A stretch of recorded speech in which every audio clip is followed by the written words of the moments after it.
Hello, welcome to my YouTube channel. ഞാനിന്ന് ഉണ്ടാക്കാൻ പോകുന്നത് വെണ്ടയ്ക്ക മെഴുക്ക് വരട്ടിയാണ്. അതിൻ്റെ റെസിപ്പിയാണ് ഇവിടെ കാണിക്കുന്നത്. വളരെ എളുപ്പത്തിലുള്ള ഒരു വെണ്ടയ്ക്ക മെഴുക്ക് വരട്ടിയാണ്. അതിന് ഞാൻ 10-12 വെണ്ടയ്ക്ക എടുത്തിട്ടുണ്ട് ഇവിടെ. അത് നല്ല വട്ടത്തിലരിഞ്ഞ് വെച്ചിട്ടുണ്ട് ഇവിടെ. അടുത്തതായി ഇതിന് വേണ്ട 5 പച്ചമുളക് ഞാനിവിടെ എടുത്തിട്ടുണ്ട്. നിങ്ങൾക്ക് എരിക്കനുസരിച്ച് പച്ചമുളക് എടുക്കാവുന്നതാണ്. നമ്മളൊരു പാത്രം ചൂടാക്കാൻ വെച്ചു. അതിലേക്ക് 2 സ്പൂൺ എണ്ണ ഒഴിച്ചു.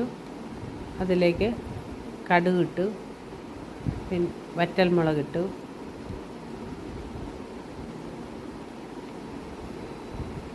നമ്മൾ അരിഞ്ഞു വെച്ചിരിക്കുന്ന വെണ്ടയ്ക്ക ഇതിലോട്ട് ആഡ് ചെയ്യണം.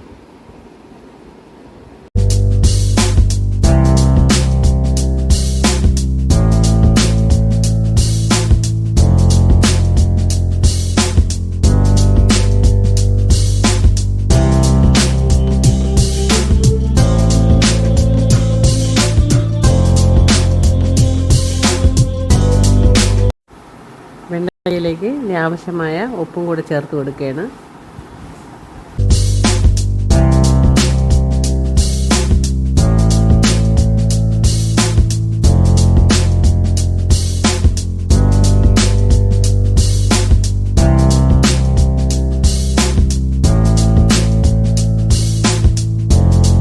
ഇനി അതിലേക്ക് നമ്മൾ അരിഞ്ഞു വെച്ച പച്ചമുളക് കൂടെ ചേർത്ത് കൊടുക്കുകയാണ്.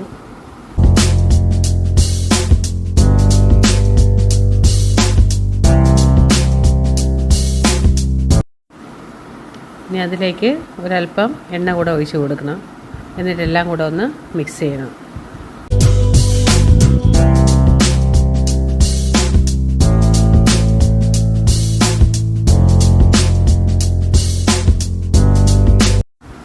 ഇനി അത് കുറച്ച് നേരത്തേക്ക് നമുക്ക് അടച്ച് വെച്ച് വേവിക്കാം.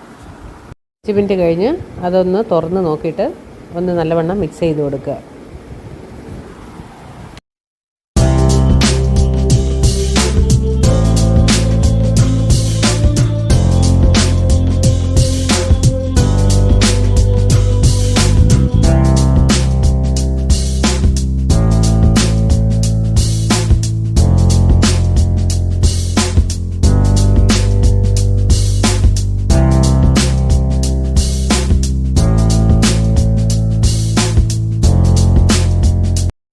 അഞ്ച് മിനിറ്റ് കഴിഞ്ഞ് വീണ്ടും അടപ്പ് തുറന്ന് നോക്കുമ്പോൾ നമ്മുടെ വെണ്ടയ്ക്ക മെഴുക്ക് വരട്ടി എല്ലാം റെഡി ആയിട്ടുണ്ട്.